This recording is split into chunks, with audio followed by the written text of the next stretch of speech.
stand clear of the doors. Por favor, manténganse alejado de las puertas. To those guests who've just joined us, welcome. Our next stop is the Magic Kingdom. For those of you standing, please hold on to the handrails throughout our journey and stay clear of the door. Stay clear of the door.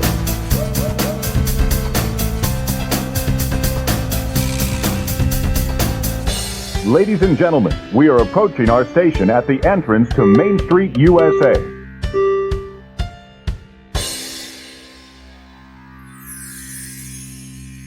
Welcome aboard the Monday Morning Monorail podcast. This is Justin Monorail, and this is episode number 241 of the Monday Morning Monorail podcast. I just threw my digital recorder in the floor, so let's just make sure that it's Okay, we're still good. Today is Monday, March the 3rd, 2025. We have entered the Ides of March, ladies and gentlemen, and of course, this is the month of FLOGAR. FLOGAR returns in the month of March. And speaking of epic returns, my partner in crime, the Mike to my... Wait, am I Mike? I thought I was Mike. We're bad boys. It doesn't matter. Either way, we're bad boys. He's my counterpart. It's Landon the Doane. Landon, welcome back to the Monorail. How you doing, buddy? Hi, everybody. Coming to you from the Isolation Station of Love. It's me. It's the DOZ, Landon the Doane. And it's a Monday morning. You know what that means. And it's been a hot minute since I've been on this podcast. It feels like forever, man. What has happened? I don't know, but I hope you're refreshed and renewed. I hope No, absolutely not. No, I am just as haggard as always. Somebody is the Mike Lowry to somebody else's Marcus. Other bad boy. It's Marcus, not right? Nearly. It is Marcus, yeah. But, you know, everybody always wants to be Mike Lowry. Nobody wants to be Marcus. I couldn't remember which. We decided this in the past, and I couldn't remember. We had a full-blown conversation. I feel like we maybe even did it on a podcast. We probably did. Knowing us, we definitely did it on a podcast. I mean, it's all for the content. Hashtag for the content. That's right. That's why we do most of what we do is for hashtag the content. So. It's true. We don't even speak if it's not like going to, digital recording or video, because we're like, no, we do it for the content. We have to save it for the show. Mm-hmm. Yeah. Our 30 plus year friendship is now based on listener downloads and clicks. Much like everything in the year 2025, which again, back to what you said, we are now in March. I don't know how February at the same time felt like the longest and shortest month ever, but it somehow did it.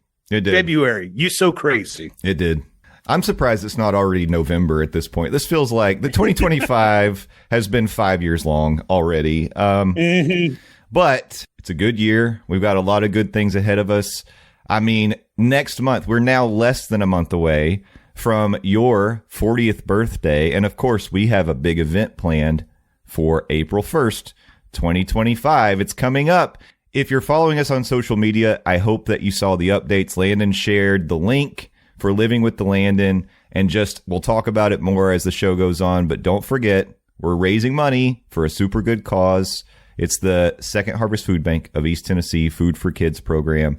Go to livingwiththelandon.com and you can get all the information. How are you feeling about coming up on your 40th, Landon? I'm really okay about it. Like hitting a milestone birthday.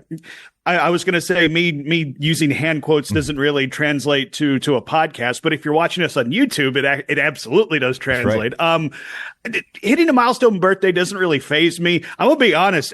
Doing the Living with the Landon fundraiser, that is what I'm like, holy guacamole, we're actually doing this damn thing. So livingwiththelandon.com if you want more information on how you can participate, how you can get your official Living with the Landon merchandise, and how you can give to an amazing organization right here in East Tennessee and help feed some kids. Second Harvest Food Bank of East Tennessee services 18 counties here locally. They can turn $1. They take that $1 and use 95 cents of that dollar to buy food and put it back into 18 counties here in East Tennessee and give people who need food on their table. So yeah. I like you asked the question, how am I feeling about my birthday? At this point, I've had 39 birthdays. I think I know how to do that song and the dance. I've never done a fundraiser. That is what I'm focused on. Yeah, this has been, I know it's been kind of a learning process for you too. I used to, when I worked for a company in my past, I guess I shouldn't just name companies I've worked for.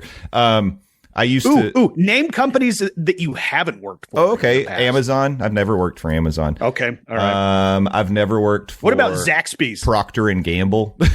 Okay. All right. I've never worked for Zaxby's. Oh, we got to talk chicken, by the way. I have chicken thoughts. Oh, do you? I do. I've got some chicken thoughts for today. So let's put a pin in that one. But I was just going to say, one of the things I got involved with back in those days was Relay for Life, raising money for the breast cancer awareness and all that kind of stuff. And I started out just being a volunteer and trying to raise funds. But then I eventually led my own team for Relay for Life. And there's a lot that goes into being the head of a fundraising effort. And you don't realize it until it's on you. Mm-hmm. And so like I am empathetic with what you've gone through, because I realize like it does feel like a lot of pressure. I'm sympathetic, right? Because I've experienced it. I'm sympathetic. But you can be both, man. Both. I have a lot going on right now. I'm both. But what I'm saying is ultimately we are very grateful for those people who are filling out the form and pledging to give us donations for how many times we ride the ride, or even making one-time donations or buying the merch, because sometimes you feel like nobody's going to contribute to this. This is going to be an epic failure. But the Monorail family is not going to let this be an epic failure, because they always come through and they support us. And that is happening already. We've gotten a lot of people who have submitted their forms, their pledge forms. And basically, like the way that it works, if you're just hearing about this for the first time, we're going to see how many times Landon can ride Living with the Land in one day. And so what we've basically asked is make a donation per ride. So if Landon rides 50 times, it won't happen. But if he rides 50 times and you pledge $2, that would be $100, right? So that's easy math we can do on a podcast. I think it's going to be really interesting to see how many times we can do it. I'm kind of setting the over-under at like 25, but I don't know. That seems high.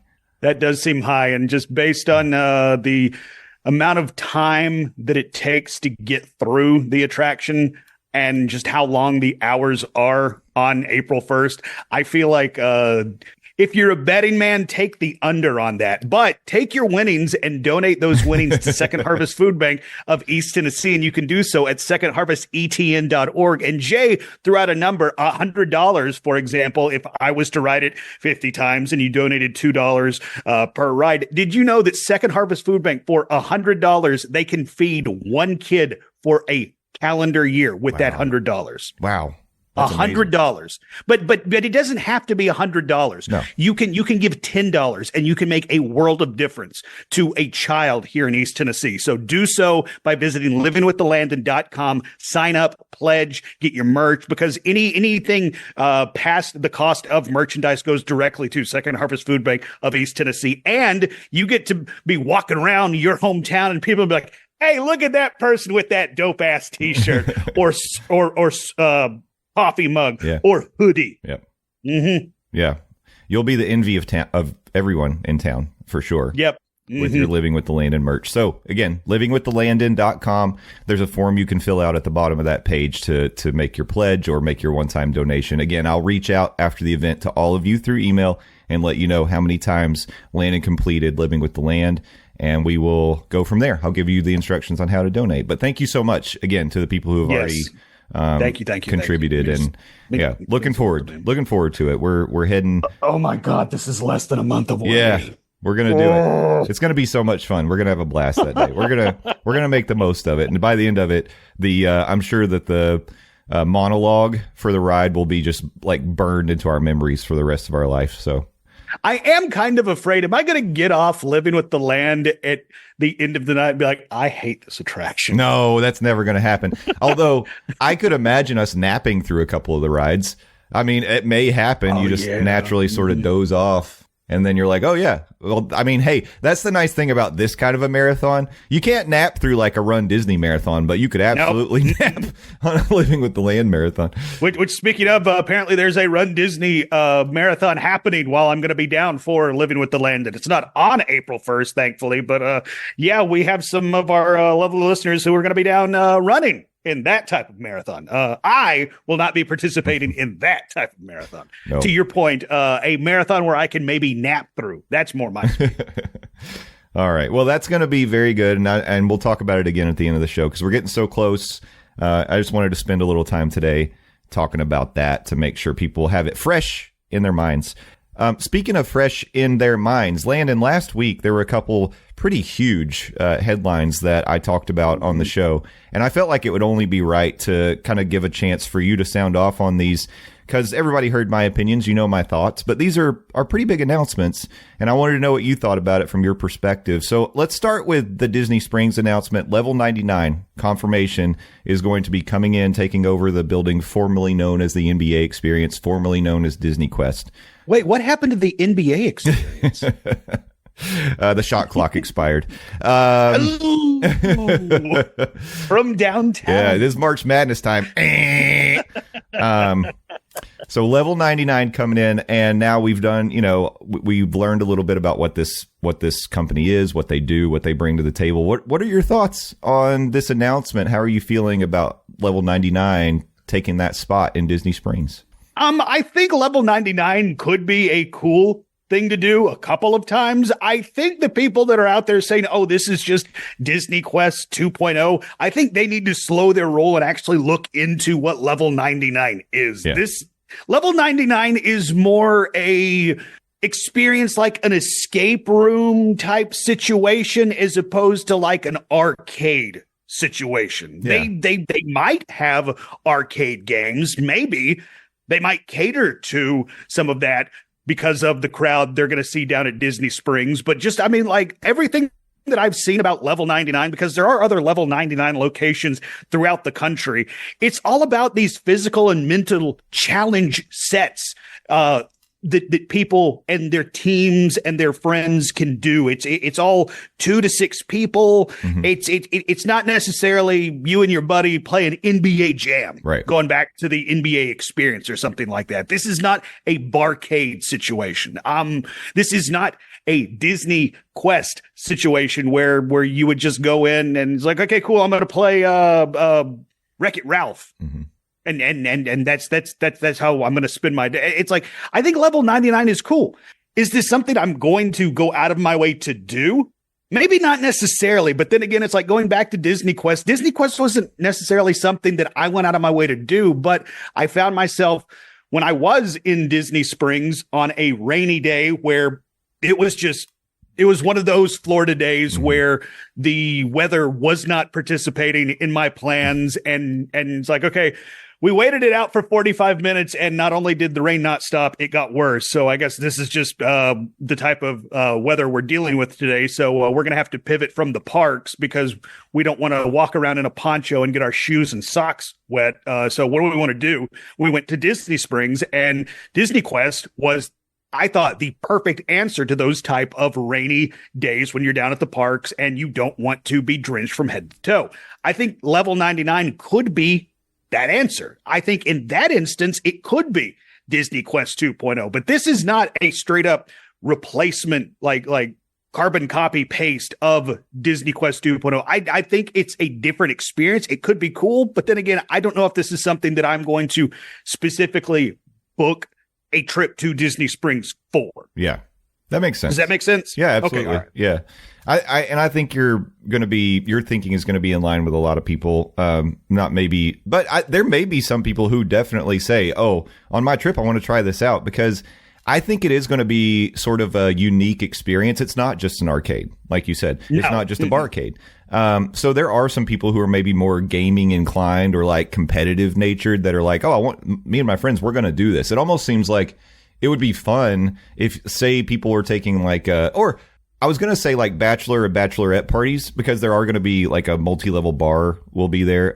But like I could see just married couples on their honeymoon. Oh, let's go do level 99. That's fine. Like if they're, a competitive natured couple. I don't know. I think, yeah, it's going to be really interesting, but I agree. I don't think most people will say, on this trip to Walt Disney World, I'm going to set aside a day to go to Disney Springs and do this. But there could be some. Or if you want to live out your fantasies of being like doing Double Dare or Guts or something like that. If you were a child that grew up on Nickelodeon, because just looking at their website, like a lot of their activities, quote unquote, like they're a lot of physically engaging activities. So yeah, I could see some people in that instance, like, okay, yeah, that might be up their alley. Yeah, for sure. But then again, if they were kids that grew up on Nickelodeon and stuff like that, they're probably over at Universal, because that's where Nickelodeon Studios was. So. Oh, rest in peace, Nickelodeon Studios. Mm-hmm. Well, I agree. I think, it'll be an interesting addition, and I'm excited. I hope we get some announcement pretty soon about when that will open up. And like I said, I sort of expect maybe September, October, but we'll see. Okay, now the next one. This is even bigger. Finally, we get to the point that we've been waiting, the day we've been waiting for. They remove virtual queue from Guardians of the Galaxy, Cosmic Rewind, and Tiana's Bayou Adventure last week. I don't know if you've sort of been checking the wait times, but they've been variable. Like some days Guardians gets up, to 2 hours, maybe even over, but other times it's 30 minutes or less, just depending on the day, the time, all that sort of thing. But this is something we've talked about in the past. I know it's something that you had campaigned for Guardians. So how are you feeling about this, that Disney, took the virtual queue away? And right now we live in at least from the parks perspective, a non-virtual queue world. I mean, you referenced it. I've been banging on the table that it is long overdue that Guardians of the Galaxy dropped the virtual queue. I thought it has been egregious, the fact that Guardians had only been running on a virtual queue system. Of course, you could also pay to play and get, a multi-pass? Yeah, the individual Lightning Link. Yeah, the premium pass. Yeah, individual Lightning. There we go. Yeah. You could pay to do that, but when there was no standby for an attraction that had been open for over 2 years at this point, and they have a very, very large standby, and up until, I guess, this week, it just wasn't being used. I always thought that was kind of a gross mismanagement. And I am so glad it is finally done away with when it comes to the virtual queue. I'm gonna be honest, outside of the opening window of Tiana's Bayou Adventure, I never really understood why Tiana operated under a virtual queue. Yeah. So I'm glad to see these moves happen. Well past due when it comes to Guardians of the Galaxy. And I have not been paying attention to the wait times for these attractions, but I'm glad to hear that, Guardians will get up to be 2 hours, because, that is the attraction in Epcot right now, because, Test Track is still down. I imagine once Test Track opens, are we going to see them re-implement the virtual queue on Guardians? Are we going to see them put a virtual queue on new Test Track? We don't know the answer to either of those questions, but I do know that regardless of the virtual queue situation on Test Track, there is going to be some people that are moved away from Guardians. So I would imagine we'll see a drop in wait time. But you even said, even with it getting up to 2 hours, there's still manageable wait times in 30 minutes for Guardians of the Galaxy. Hell, I will wait in line 30 minutes for Guardians of the Galaxy. That is a phenomenal attraction. And if you're telling me I just got to queue up for 30 minutes, sign me up and I'll do it twice, baby. But this is a move in the right direction. Thank you, Disney, for finally doing this. Yeah. Absolutely. It was well past due for this to happen. And I was going to give a live update. So we're recording on Sunday. It's 11:30 on Sunday. Right now, the wait time for standby is 77 minutes for Guardians. So an hour 17. Honestly, that's not too bad. And then just kind of looking at the impact, Frozen Ever After is 46 minutes right now. That's a little below what it usually is. Okay. All right. And then Remy's Ratatouille Adventure is 33. Oh, my God. So you have to imagine Guardians is impacting that, right? They have to be. Remy's is only an hour or half an hour. It's 33. And by the way, I'm using the Touring Plans app. So this is the expected weight. The posted weight for Remy's, it says it's 70. I really doubt that. And then the posted weight for Frozen is 60, but it's saying expected 46. That's about right. Disney usually pads that number. I'm going to say about 10, 15 minutes, time to time. The posted weight for Guardians is 80, so it's almost like right on. So, I think that it'll just be interesting. Right now, the crowds are adjusting to it. Guardians is part of early entry for Epcot. So if you're staying at the resort, you get 30 minutes early. You can go to Guardians and knock that out. So that's good too, because then if you're a regular day guest, maybe some of the resort people have already done it for the day. But yeah, we'll just have to see, what are the trends? What does it look like as we get into another busy summer ahead for Disney? Mm-hmm. So. And with standby being available, you can now try and get multiple songs on Guardians. That's true. You could try to knock them all out in a day if it was like a low crowd day. Let's not get crazy there, Jay. Yeah. Well, that sort of catches us up on last week's news. This week it was kind of a light news week. We're going to talk a lot about the International Flower and Garden Festival, but before we do that, we're going to take a little break. I do want to remind everybody that we have a partnership with Vacation Grocery Delivery. Earlier we were talking about food for kids specifically, and if you're looking to have food delivered to your resort for your kids, here's a way that you can do that. This way you don't have to go to the parks and spend a lot of money. Maybe this saves you some money. You have food in your hotel room and you've got a little extra cash to donate to Living with the Landon. So it all ties together.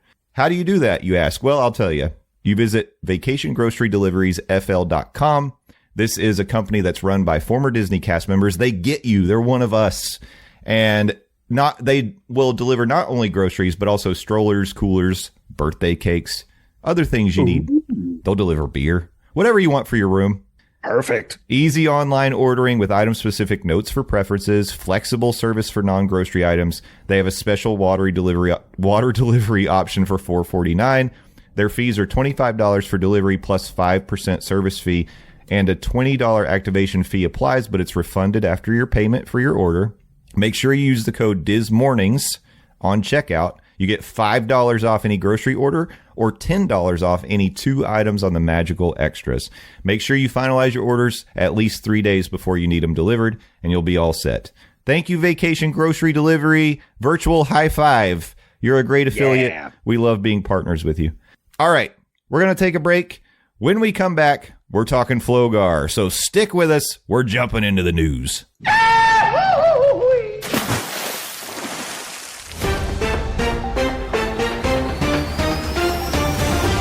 That's right, ladies and gentlemen. We're back with the latest headlines from the Walt Disney World Resort. And today, we're focusing on FLOGAR.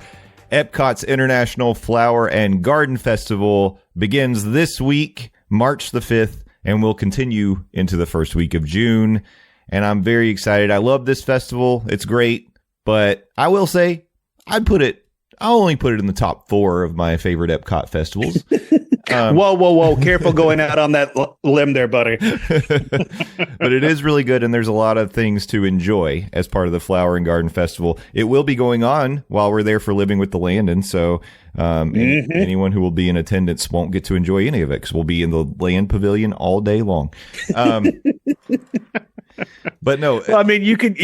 I will not be enjoying any of it. You will not be enjoying any of it, Justin Monorail. But you, the lovely listener, you can come and go as you want. That's true. That's true. As long as we got your money, that's the important part.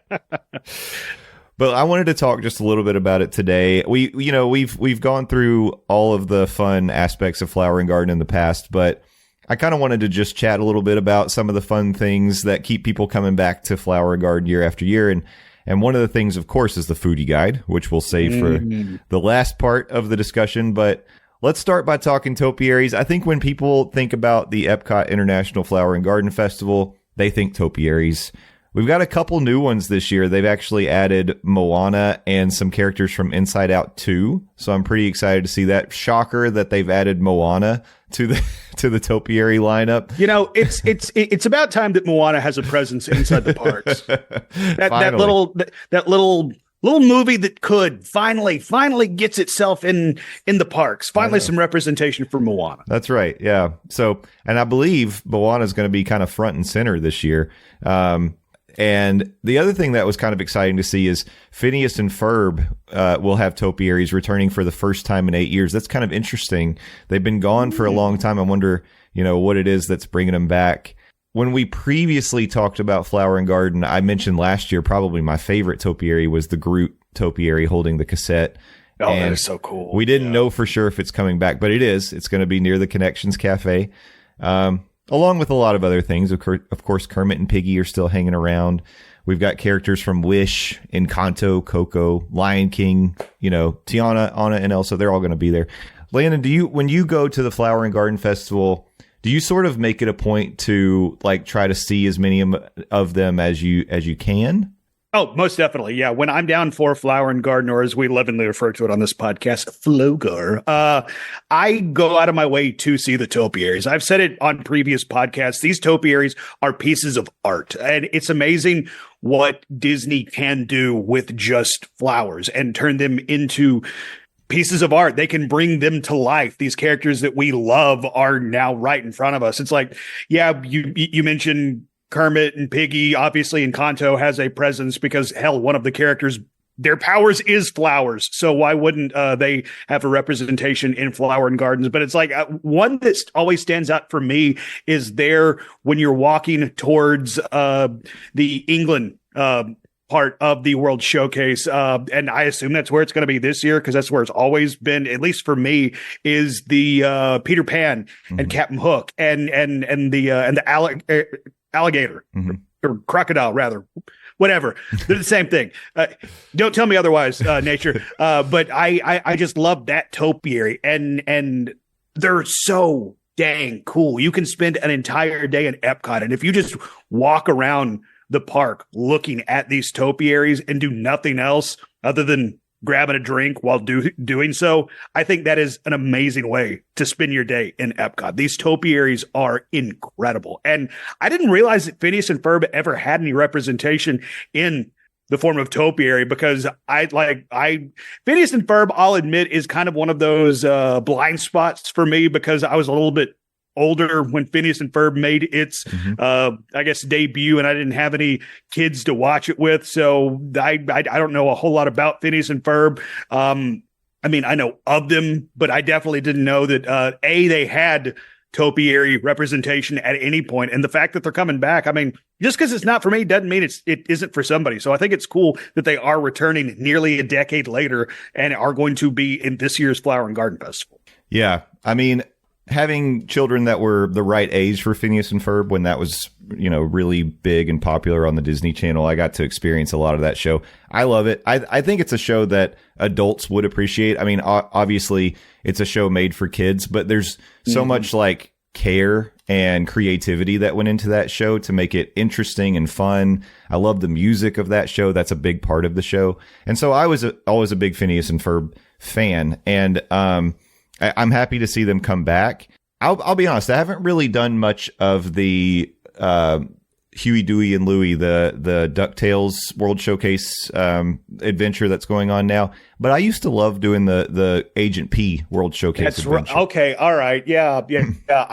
I remember that. I never did it, but I remember when that was in the parks, and I don't think I realized that Agent P came from Phineas and Ferb. Yeah, okay. Yeah. So that's a tie-in there. But yeah, I always wish Phineas and Ferb had a little more presence in the parks, because I do think they're really popular. I think people love them. I don't know if it would be like a stage show or how exactly they would use it, but I just think the characters are really fun. Over at the Oogie Boogie Bash, I know that Dr. Doofenshmirtz has made appearances, and he was like nightmare fuel for people that got to see him in person. That sounds like a ringing endorsement. Okay. Hey, it fits in with the spooky Oogie Boogie Bash, so I guess it works. But I think it's cool, and also I wonder what it means that Disney made the choice to bring Phineas and Ferb back as topiaries this year. Are they thinking about Phineas and Ferb, whether we get more shows, a movie, more presence in the parks? I don't know. But of course, that's what we love to do on a show like this, is kind of read the tea leaves and be like, now, why would this happen now? Is there some reason for it? Or is it just like, we know people like these characters, so here they are? Yeah, I mean, either scenario that you just threw out there is just as likely as the other one. It could be that they're preparing for Phineas and Ferb 2.0 coming to Disney Plus later this year, or it's like, this is a popular franchise, so let's just give the people what they want. So. Exactly, yeah. Well, while you're walking around enjoying the topiaries, you might start hearing some music coming from the America Garden Theater, and the Garden Rocks concert series is pretty stacked this year. Every weekend, you've got a new act coming in, and even through the week. Usually, it looks like actually all these in March are 2-day performances, so you'd have multiple opportunities to see these acts, but let's just quickly run down. So March 7th and 8th, the first act is going to be Tommy DiCarlo, former lead singer of Boston. It's pretty cool. March 9th and 10th will be Air Supply 50th anniversary celebration. Okay. All right. Wow, they got Air Supply. Yeah. All right. March 14th and 15th, Blue October. I know Jeremy of Main Street Magic will probably be there for every show both days. So if you want to track down Jeremy, he'll be there. Shout out to Jeremy and Rhonda. March 16th and 17th, Rick Springfield.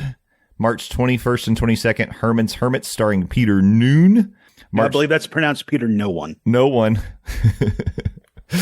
Oh, Ray No One. How I wish that's how it went. March 23rd and 24th, 38 Special. March 28th, 29th, Jason Sheff, longtime vocalist of Chicago. So we got both the former lead singer of Boston and then former longtime lead vocalist of Chicago. And then March 30th and 31st, Queensryche, which is a new addition. I know that one. I saw. Okay, that. All right. Yeah. One of these things is not like the other. All right. Just in time for your arrival, Landon. They wanted to do it up big. They're bringing Queensryche into. I mean that's like that's a metal band coming to Epcot for the Garden Rocks concert series. Okay, all right. What next? Are you going to tell me? What, April 1st and 2nd? It's going to be Anthrax. That would be amazing. And if that's the case, Living with the Landon will not be happening, because your boy is going to be front row, just like Jeremy will be for Blue October. We'll have to pivot the challenge. It'll be like How long can Landon stand and headbang for Anthrax? Yeah, how long can Landon stay in the mosh pit? Let's open the pit, World Showcase. We definitely take on a much different atmosphere over in the America Pavilion, but man, that was a surprise to me. I think this one was added after we first saw the lineup for the Garden Rock series. Maybe they were kind of locking it down, but yeah, that's really interesting. Okay, I mean, I know I made the joke, wow, they got Air Supply. It's like, not throwing shade at any of the other bands. It's like, I mean, like Chicago and Boston are some legitimate rock legends, but it's like Queensryche. Okay, all right, that's a pivot from the rest of the other acts. I mean, at 38 Special, okay, very cool. But again, like Queensryche is a metal band, and I'm here for it. Yeah. That's right, Zoe. Well, it really does. It feels appropriate for your arrival to Orlando. It's like Queensryche is welcome you in. So that's pretty cool. So I don't know. Like I'd love to go see. I think it'd be fun to go see Herman's Hermits. As I've said before, that was the first ever concert I attended as a very small child back in the day. Touring with the Monkees, they came through Knoxville, and I got to see them. So who knows? Maybe I'll try to go out that Sunday and see them on the 16th. But yeah, we'll see. We'll see how it goes. And we love music. We love concerts. But you know the thing we love the most on the Monday Morning Monorail podcast? We love a foodie guide. Oh, that's right. Oh, we're here for it. Yeah. My only complaint whenever we do a foodie guide, I never eat ahead of time. Every dang time we do a foodie guide, I walk away just being hungry as heck. Yeah, I know. It's poor planning on our part, really. It really is. Though to be fair, you can say poor planning on my part for a lot of things. Well, I'm in the same boat as you. I'm thinking right now, actually, my stomach just growled while I opened the menu here. So we may wrap this up quickly and go make a sandwich. But man, a lot of new items this year coming to Flower and Garden, which is always exciting to see. There are going to be some favorites from years past that are going to be on the menu. The focus with the Flower and Garden menu is really like fresh ingredients, farm to table. Like they like to bring local Florida stuff in there for it, which is really cool. But man, the pictures look good. Of course, sometimes you order these things, they don't necessarily come out looking like the pictures, or they have to change the plates sort of as the event goes on. That's something I experienced with farts this year because, I ordered from what was it called? It was the, I can't remember the name of the booth. It had a weird name. I've actually got the thing in front of me, but it was the octopus, the char-grilled octopus. And then I got the other thing from there too. This is a great description, but anyway, was it the crab? Yeah, the crab. That's right. Well, both that thing just looked weird. Both of those things sort of changed as the event went on, and I don't know if it was because it was like easier to make or like why they did what they did. I've actually I still have the Flower and Garden or the farts guide here in my hand. So I was like trying to, here it is. Fictional victuals is what it was. The squid ink pasta, the charred octopus, both of those things. The squid ink pasta again was the highlight for me, but that charred octopus, when they initially rolled it out, it was like an intact octopus tentacle that like looked like Ursula had like put her little, like maybe a little Ursula finger on your plate. They just chopped it right off. They grilled it up for you. But when I got it, it was like chopped up pieces and it was more like a stew and they added chorizo into it. It was different. Yeah. Yeah. So I don't know. Who knows why it changed. So anyway, I say that. Wow. Okay. I say that just to say, as we look at this menu, some things could change. But initially this rollout of what the menu looks like, it looks really good. Mm-hmm. Landon, it does all look really good. Yeah. What's, as you kind of scroll through, has anything jumped out at you right away? Well, let's start at the top of the foodie menu. You talked about new items coming. First thing that jumped out to me is surprisingly a sweet treat. Florida strawberry shortcake. I didn't realize that different regions had their own type of strawberry shortcake, but here we are with Flower and Garden representing Florida strawberry shortcake. That's going to be served on a vanilla pound cake. With strawberries, strawberry sauce, and whipped cream. I don't know what makes it special for Florida, but your boy loves himself some strawberry shortcake. So I'll be sure to check that out at the Florida Fresh menu located at the Communicore Plaza. Yeah, that looks and sounds very good. It does too. It does too. It does to me too. I was going to say I don't normally gravitate towards the sweet stuff, but that does look nice. And what I'll say, I love strawberry shortcake. But I always feel like if you get if you order a strawberry shortcake, it's too much. There's too much cake. Like you don't get it. Cause I like a good balanced bite with strawberry whipped cream and the cake.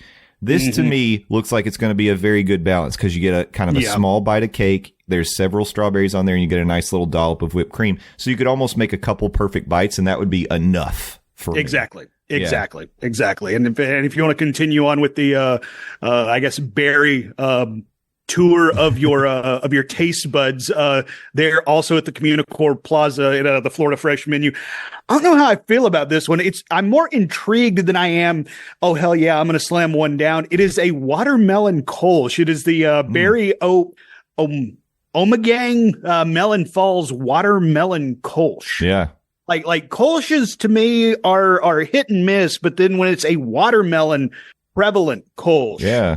Like that's the one thing I don't like about FLOGAR or really Disney festivals to begin with. You can't have tasters of these interesting beers. You just have to straight up buy them and be like, I like this, or I don't like this. Mm-hmm. Zoe doesn't like it either.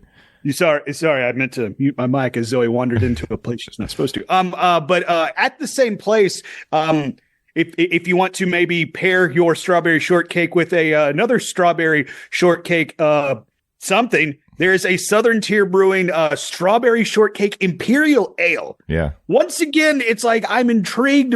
With this one, I do think I am kind of looking forward to more than I am the watermelon kolsch. Well, one thing you can do if you don't want to go all in on in any of those, there's 3 beers that are offered at the Florida Fresh menu booth. You could just do the beer flight. And exactly. Then you'll get smaller portions of each one. The other one is the Starlight Papaya Pilsner, and I think that sounds pretty good, actually.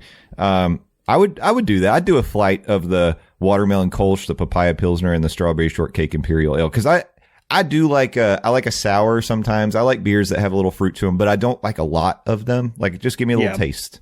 So that would work for me. And I mean, if you're with a group, I mean, the flight is perfect. Y'all can, I mean, assuming y'all are cool with it, you can have some sips and share amongst friends. That's true.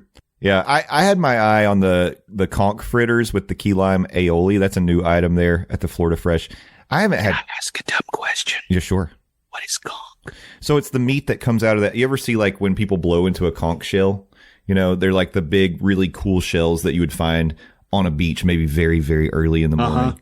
Yeah. The conch is or like in an Aquaman movie. Or an Aquaman movie, exactly. Or if you're a fan of SpongeBob SquarePants, they have the magic conch that they can pull a little string and it gives them answers. Oh, didn't Ron Burgundy blow into one of those to assemble the news team in Anchorman? Exactly. Okay, all right. Yeah. There's meat in those? Well, yeah, because there's like a living thing in there.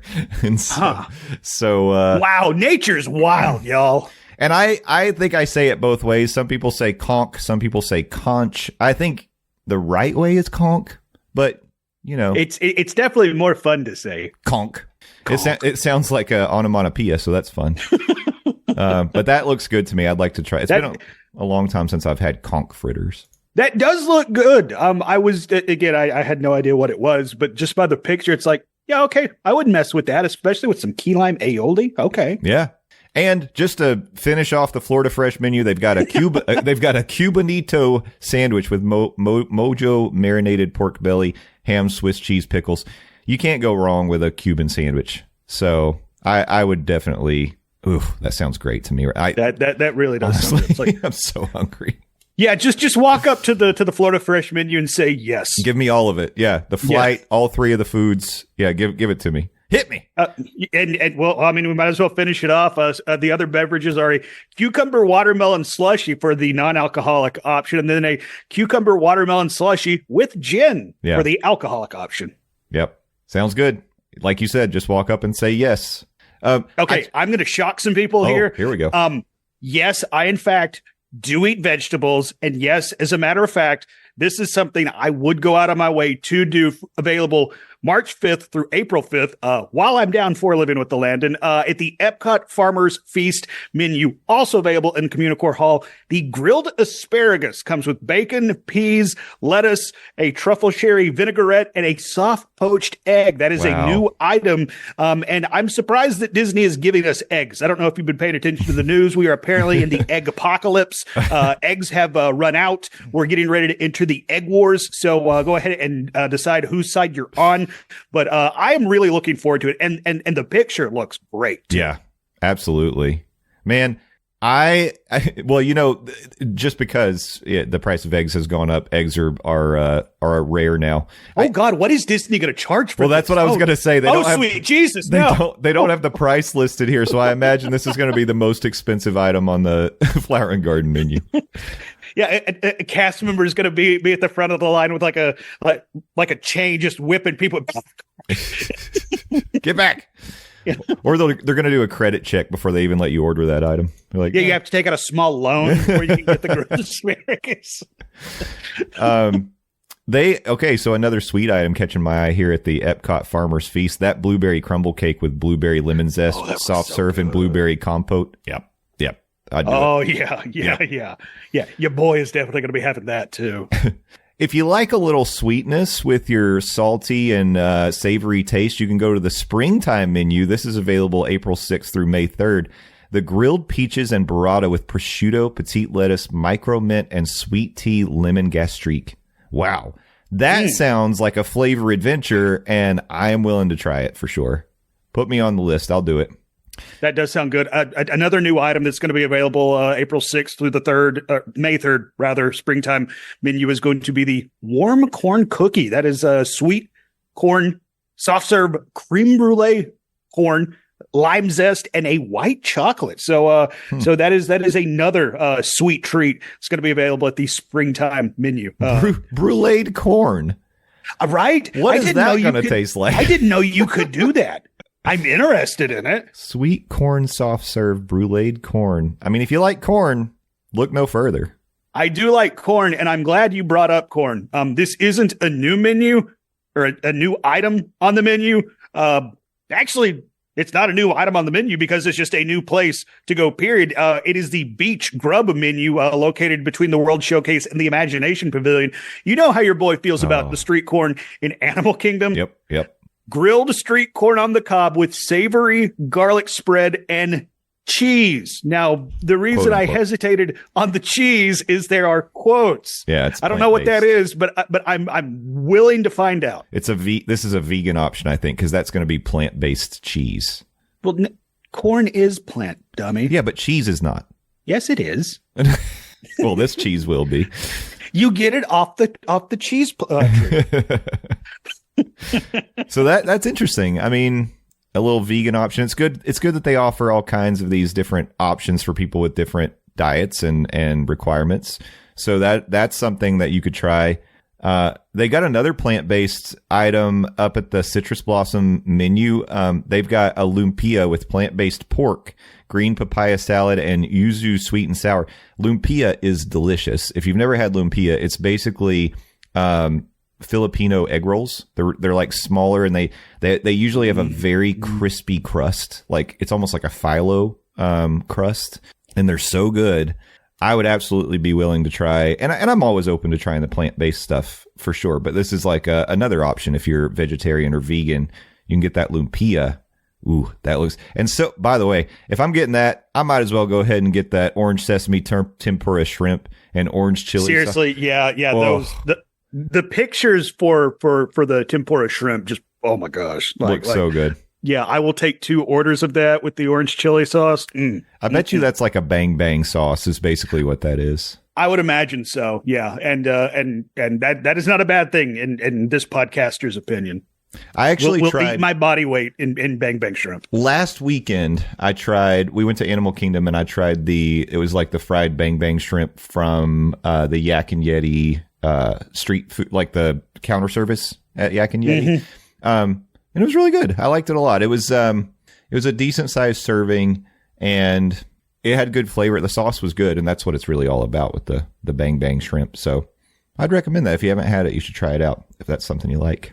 I have not tried that. That is good to know. But staying at the Citrus Blossom, a new beverage option, the Brewdog Yazoo Rice Lager. I am a big fan of rice lager. Unfortunately, a brewery here in Knoxville, Abridged, getting ready to close. They make a phenomenal Japanese rice lager. So I shout out to Abridged. Sorry to see you go. I'm going to miss several of your beers, but I might have to check out that rice lager and compare and contrast.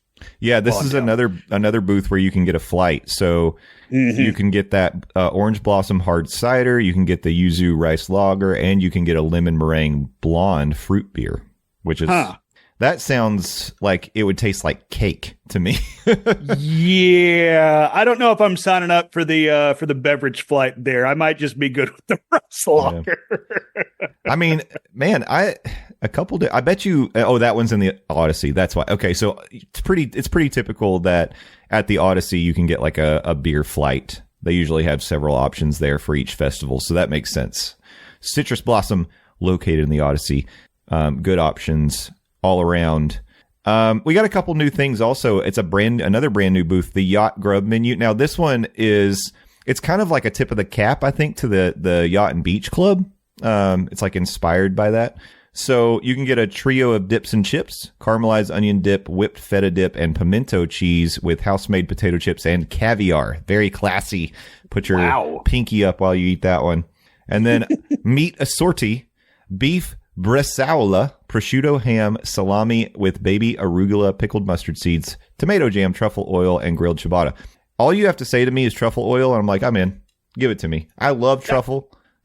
I mean, like the meat assorti really just sounds like probably a walk around little charcuterie board. Yeah.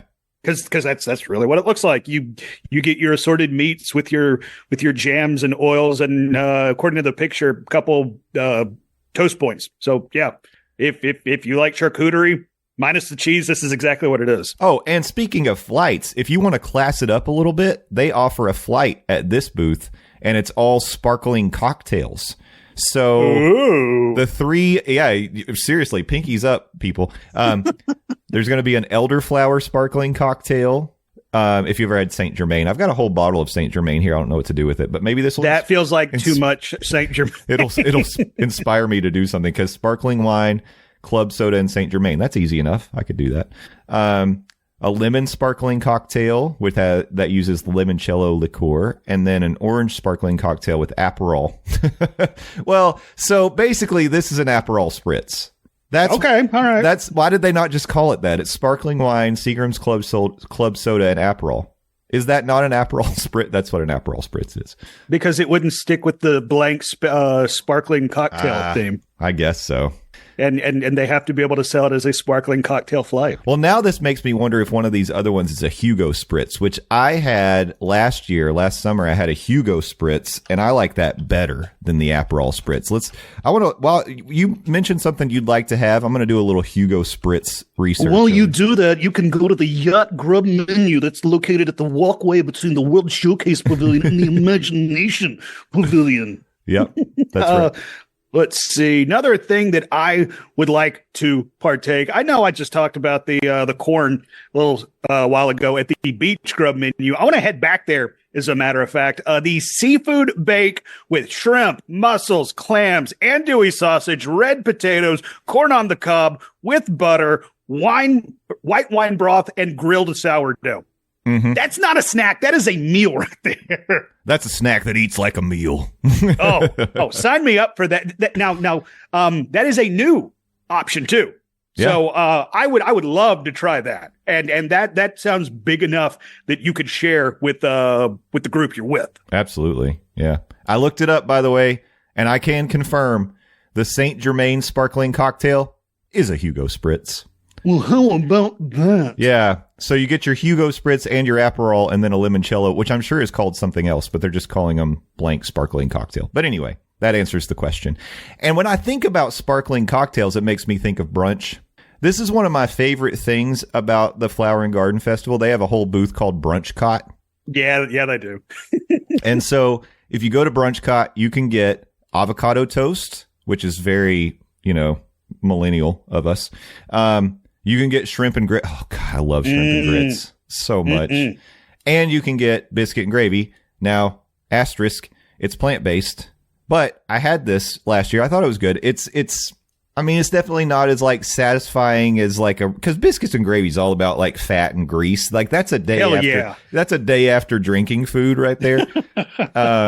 But if you can't partake in that because you prefer vegetarian or vegan options, this is good for you. Now, it says plant-based. I can't confirm that gravy is vegan because usually gravy has milk in it. So it just says plant-based. Let's call it vegetarian for now. But Brunchcot near the Odyssey.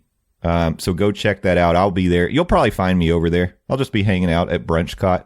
And they offer one of the beverages is the Three Daughters Brewing Coffee Blonde Ale. I love coffee blonde ales. I don't know if you've ever had Landon, if you've had a coffee blonde, but it's nice. It's like a light beer, but it has this nice coffee flavor that comes through, and it gives it a little bit of bitterness. Oh, they're so good. Interesting. I don't think I've ever partaken in one, so I might have to give that a shot over at Brunchcot. Yeah, I had one yesterday and loved it. And, okay, all right. Yeah. And that is located near the Odyssey, like you said. And it's very appropriate that Brunchcot has a coffee-themed beer. Sure. Prepare it with your shrimp and grits and go nuts. Have the best day of your life. Because I think I would have to get the shrimp and grits because it's I love me some biscuits and gravy, but when you lost me when it said it was impossible sausage. It's like that. If you're going to do shrimp and grits, come on, Disney, just do damn shrimp and grits. Well, Landon, and that is from a Southern boy. That's right. Here's something that's probably more up your alley. So why don't you just walk your happy butt over to the Honey Bistro, hosted by National Honey Board, and get the chicken and waffles. There we go. All right. That is more my speed. Your boy loves himself some chicken and waffles. Sweet honey jalapeno bacon cornbread waffle. Yeah. Okay. All right. There's a lot going on, but I am there for the whole lot that is going on. And that comes with a whipped honey, butter, and spicy honey. Ooh. So good. Picture looks great too. It looks like But maybe chicken and waffles ain't your speed. They have a honey glazed cauliflower with a honey roasted carrot puree, wild rice pilaf, spring vegetables, and some grapes and sunflower brittle. So if you want to go for something other than chicken and waffles, they're near the port of entry at the Honey Bistro menu, hosted by the National Honey Board, of course. Okay, as we're sort of like running out of time here because we're on a limited recording with Zoom because they hate us, I do want to give a shout out. This is in honor of Steffers, who we miss dearly, and she'll be back next week. But funnel cake, they do have funnel cakes and a special one for the Flower and Garden. They have a peaches and cream funnel cake with powdered sugar, vanilla ice cream, peaches, whipped cream, cobbler crumble, and cinnamon bourbon caramel sauce. That sounds amazing. I'm not a big funnel cake person. But I will definitely have to try one for Steffers, of course. For Steffers! We love Steffers. There's a lot of really other good, plenty of other great options. And lots of, as I've scrolled through, there's lots of plant-based stuff. I think not every, but most countries have a plant-based option if you're looking for it. Yeah. And the French menu is still the same as it was last year, the Fleur de Lis menu. So they've got some good stuff there. I really enjoyed the croissant au fromage de chèvre last year with the goat cheese. The gnocchi's good. Anyway, we could go on about this forever. Just know, lots of good food. If you want poutine, there's poutine. If you want scallops, there's scallops in a couple different places. Go nuts. Have the best time of your life. And don't forget to post your reviews on whatever you try when you go over to Flower and Garden and tag us in it, because if we divide and conquer, we can try all this food and recommend the best stuff to each other, so we're not wasting our time on something gross. And also be sure and remember to get that preloaded gift card so you can save yourself time, not having to pull out the wallet every time you go up to a new booth, and you get a fun little keepsake afterwards. Exactly. Great tips from Landon, as always. And speaking of great tips, let's do some plugs and hit the road for the day. Landon, what have you got going on? I feel like, if I remember correctly, you've got a little song that you like to sing. Is that true? It is true. I'm sailing. Oh, wait, no, not that. THEDOZ, Landon on Blue Ski, Landon Doane. I'm the best, Landon Doane. Not the rest. That you can follow me, whatever the character limit is on Blue Sky. I forget. But follow me over there on Blue Sky, having fun talking about Disney, wrestling, video games, really just some escapism stuff, because I don't know if you noticed or not, the world's kind of terrible at the moment, but we're going to make it a little bit less terrible in my own little corner of the internet, and this little corner of the internet right here on the Monday Morning Monorail podcast. I also appear on the Phil Show, News Talk 98.7 WOKI radio station locally here in Knoxville, Tennessee, streaming 6 to 10 a.m. Eastern Standard Time at newstalk987.com. Also available in the iHeartRadio app and the Newstalk 987 app as well. We talked about it at the top. I want to again remind you about Living with the Landon. April 1st, I will be turning 40 years old, and to mark the occasion, I'm heading down to Epcot and will be marathon riding Living with the Land to see how many times I can ride it and raise money for Second Harvest Food Bank of East Tennessee's Food for Kids program. Myself, Justin Monorail, Steffers, and a variety of guests will be there as well. So if you like hearing us, you can come see our faces there in person. But to see how you can donate, see how you can get your own merchandise for Living with the Landon, visit livingwiththelandon.com for that and more. I am glad to be back. It has been too dang long since we've done this thing, buddy. Breathe, have a little bit of fun. And if you can do both of those things, that means the world to me. And I'll talk to y'all next week. Woo-hoo. Love you, mean it. I teased it in the beginning, and on the way out the door, I'm just going to say this because you all can't respond to me. Raising Cane's is fine. I'm Justin Monorail. Thank you. On all the Yes. It's fine. It is fine. fine. People act It's like not Raising life-changing. Cane's, it like reinvented the chicken. No, they didn't.